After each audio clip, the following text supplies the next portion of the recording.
तखत दे मालक हाजरा हजूर जहरा जहूर बाणी के बोहित धन धन साहिब श्री गुरु ग्रंथ साहिब जी महाराज आप जी की पावन पवित्र हजूरी विच सज बैठी साध संगत प्यार का सबूत देहो गज के बुलाओ जी। वाहिगुरु जी का खालसा वाहिगुरु जी की फतेह। ओड भागी हो जिन्ना बड़े प्यार सत्कार अदब और श्रद्धा दे नाल गुरु जी की पावन पवित्र हजूरी विच सज के गुरदेव पातशाह जी की अमृतमयी बाणी दे रस भिन्ने कीर्तन का आनंद माणिया है। आप सरवण कर रहे सी हर गुण गाओ मना सतगुर सेव प्यार क्या थोड़ी बात गुमान कि हे मेरे मन 4 दिन दी तैनू जिंदगी मिली है। इस 4 दिन दे जीवन ते और कुछ अपनियां प्राप्तियां ते संसारिक और समाजिक राजनैतिक पद पदवियां ते धन रूप और जोबन जवानी ते मान कादा सगों जो चंद दिन का जीवन मिलिया है गुरु दे नाल प्रीत पा गुरु की शरण विच आ और प्रभु परमात्मा दे गुण गायन कर। असी कल शब्द की विचार कर रहे सां कि प्रभु परमात्मा दे नाल जो मिलाप का साधन है गुरदेव पातशाह ने सानू ऐसा सुखैन दिता है कि असी अपनी इस जिंदगी नू जींदियां गृहस्थी जीवन दे फर्जां नू पूरियां करदियां किरतकार करदियां होया उस करतार दे नाल जुड़ के उहदे नाल अभेद हो सकीए। कल असी विचार कीती सी मन हाली किरसानी करनी सरम पानी तन खेत नाम बीज संतोख सुहागा रख गरीबी वेश भाओ करम कर जमसी से कर भागठ देख उस मालक प्यारे प्रीतम दी रहमत होएगी। ओदी रहमत और बख्शिश सदका तेरी जिंदगी अंदर प्रेम पैदा होएगा जिस दे जीवन अंदर रब दी रहमत दे नाल प्यार पैदा हो जाएगा प्रभु दे गुण पैदा हो जाएंगे। असल दे अंदर वो इंसान भागा वाला धनवान कुलवंत और पतिवंत होएगा। गुरुदेव ने अगले वचन दे अंदर बंद कीता है बंद विच वचन कीता है उन्हां लोगां वास्ते जो व्यापार कर रहे हैं जो दुकानदारी कर रहे हैं उन्होंने गुरुदेव ने ऐसा उपदेश दिता है कि दुकान करदियां करदियां तू उस मालक प्यारे प्रीतम दे नाल जुड़ जाए।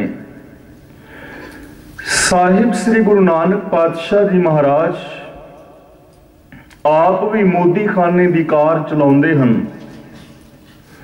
ते जदों पिता जी आन के पुछदे हन कि पुत्र कारोबार कैसा चल रहा है तो गुरुदेव पातशाह कहते ने पिता जी ए देखो इतने लोग इथों वस्तां लैण वास्ते आउंदे हन धन बहुत आउंदा है। पिता मेहता कल्याण दास बड़े प्रसन्न हो के पूछया कि हे पुत्र नानक फिर तो तू बहुत पैसा जमा कर लिया होएगा। गुरुदेव पातशाह ने कहा सी पिता जी पैसा तो मैं एक भी जमा नहीं कर पाया। जदों कारण पूछया तो गुरु जी ने कारण दस्या कि आप थोड़ी देर रुको तुहानू कारण का आपे पता लग जाएगा कि पैसा जमा क्यों नहीं होया। शाम नू मोदी खाना बंद करन दा समा होया तो उथे कतार उन्हां लोगां दी लग गई जो अखां तो अंधे हन, जो पैरां तो चल नहीं सकते, जो पेटों भुखे हन और तन तो नगन भाव लोड़वंद, बीमार और अपाहज हन। गुरुदेव पातशाह ने उन्हां लोड़वंदां नूं लोड़ींदियां वस्तुआं दित्तियां, गरीबां नूं धन, नंगियां नूं वस्त्र और भुखियां नूं भोजन। ते नाल पिता जी नूं कहा, है पिता जी धन इस पासे आउंदा है ते इस पासे चला जांदा है। हे मेरे पिता, आ रब दा एक बहुत वड्डा परिवार है ते इस रब दे परिवार दे अंदर जदों तक एक भी मनुख लोड़वंद अते भुखा है, उदों तक मैं पैसा किवें जमा कर सकता हाँ जदों तक रब दी इस दुनिया विच एक भी भुखा और लोड़वंद है। तां साहिब श्री गुरु नानक पातशाह जी दी दुकान भी धर्म है ते अज दे मनुख दा जो धर्म है वो भी दुकान बन गया। एक निक्की जी वार्ता मैं आप दे नाल होर सांझी करा, जिस करके इस विचार नूं असीं होर चंगी तरह समझ सकीए। धर्म की है? पूजा सिमरन बंदगी वास्तव विच की है? कहंदे ने एक पुजारी ठाकुर द्वारे दे अंदर पूजा करदा, जिसकी उम्र 70 साल हो गई है। 10 साल की उम्र तो ये धर्म मंदिर के अंदर धर्म स्थान विच सेवा अर्चना करना शुरू इसने किया सी।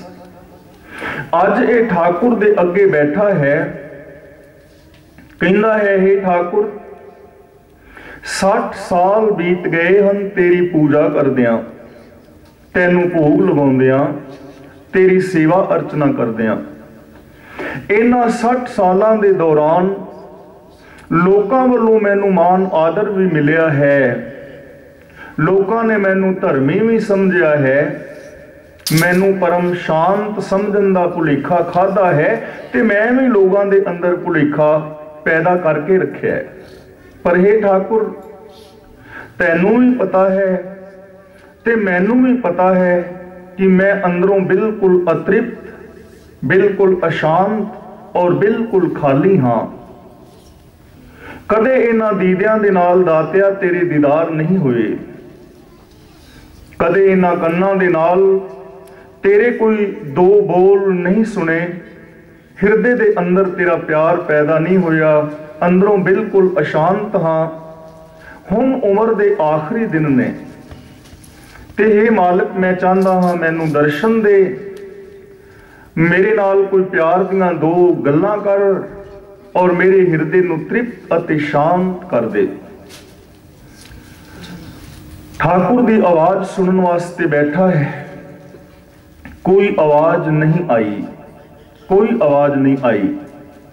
इसने बार बार बिने की, एदियां अखां चों हंडू वगन लग पे, ए फुट फुट के अनानियां दी तरह रोन लग पिया और रो रो के कहन लगा, हे ठाकुर अज तां तेरे दर्शन करके ही उठांगा, नहीं ते मैं रो रो के इत्थे ही प्राण त्याग देंगा। सारा दिन रोंदा रहा, रो रो के हंझू मुक गए, हटकोरे ले रहा है, आवाज आनी बंद हो गई। आखिर आकाशवाणी हुई, एक कहानी है, आकाशवाणी हुई। आवाज आ रही सी, ए पुजारी रोंदा जा, रोंदा जा, मेरे ते तेरे रोन दा कोई असर नहीं है, तेरे रोन दे नाल मैं नहीं पसीजांगा, तेरे रोन दी मैनू कोई परवाह और कोई चिंता नहीं, चाहे 70 जन्म भी रोंदा रहो, तेरा रोना मेरे हिरदे नू प्रसन्न नहीं कर पाएगा। आखिर पुजारी ने पूछा, प्रभु क्यों, कारण की है? तो फिर आवाज आई, ए पुजारी और धर्मी अखवान वालिया, इस दुनिया दे कण-कण दे अंदर मैं वसदा हाँ, तू ये गल कहंदा रहा है कि जगत दे कण-कण दे अंदर भगवान विद्यमान है, ते तेरे वेखदियां इस दुनिया दे अंदर अनेकां ऐसे लोग रोंदे रहे ने जिन्हां नूं तूं अपनियां अखां नाल वेखिया है जो पेटों भुखे सन। ऐसे अनेकां लोकां नूं तूं रोंदियां वेखिया है जिन्हां दे कोल तन ढकण वास्ते कपड़ा नहीं सी, जिन्हां दे कोल रहन वास्ते मकान नहीं सी।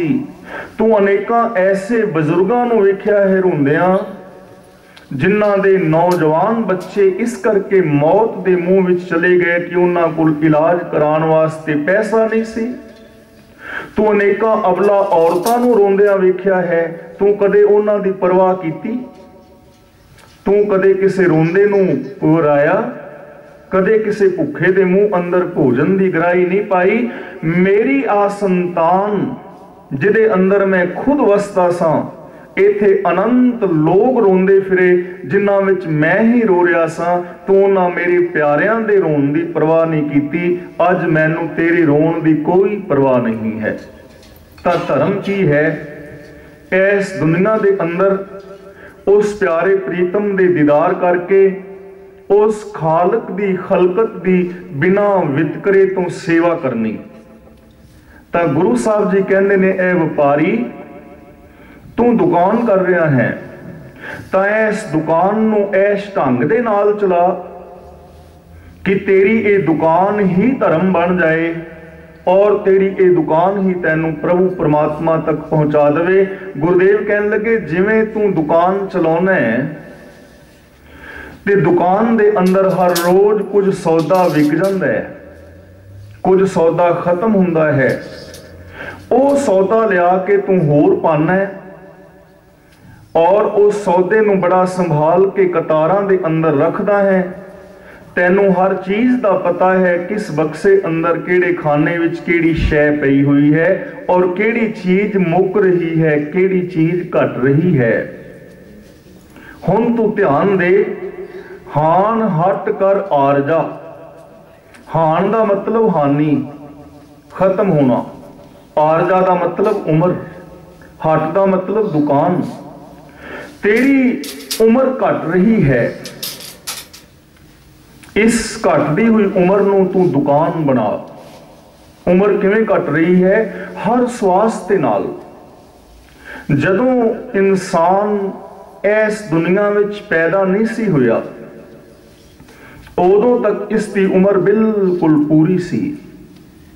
जिस दिन इसने जन्म लिया ते इस संसार विच पहला श्वास लिया, उस दिन एदी उम्र मुकम्मल ना रही, उस दिन एदी उम्र घट गई, एक श्वास खत्म हो गया। ते उम्र की है? पहले श्वास तो जीवन शुरू होया ते जिस दिन अखीरला श्वास आएगा उस दिन एदी मौत हो जाएगी। तां जीवन की है? पहले श्वास तो लैके अखीरले श्वास तक दा सफर। किसी का यह सफर 70 साल का हो सकता है, किसी का 80 और 90 साल का। ते किसी सियाने ने आख्या है, ए बंदिया, जो तू 70, 80 या 90 और 100 साल की उम्र का सफर कर रहा है, इस सफर के अंदर आखिर विच तैनू की मिलेगा? आखिर विच तैनू की मिलेगा? तैनू मिलेगा केवल एक कफन। तू एक कफन वास्ते ये लंबी यात्रा कर रहे हैं। ते याद रखी, जो तैनू कफन मिलेगा उस कफन दे नाल जेब नहीं हुंदी। ये यात्रा कर, कफन वास्ते सफर कर, पर यह गल सोच के यात्रा करी कि आखिर वेले जो तैनू कफन मिलना है उस कफन दे नाल जेब नहीं लगाई जाती। क्योंकि घर वालियां नूं पता है जेब विच इसने केड़ा मोबाइल पा के ले जाना है, ना तेरा बैंक कार्ड तेरे नाल भेजना है, ना धन दौलत, ना तेरा मोबाइल आदिक, ना तेरी प्रोग्रामां दी डायरी, कुछ भी तां तेरे नाल नहीं जाना। इसलिए कफन दे नाल जेब नहीं हुंदी। तां गुरुदेव पातशाह कहंदे ने, हर रोज तेरी उम्र घट रही है, इस पासे ध्यान दे और हर श्वास दे नाल उस प्रभु परमात्मा नूं याद करन दा एक सौदा विहाज। गुरुदेव दी पावन पवित्र बाणी दा बचन भी है।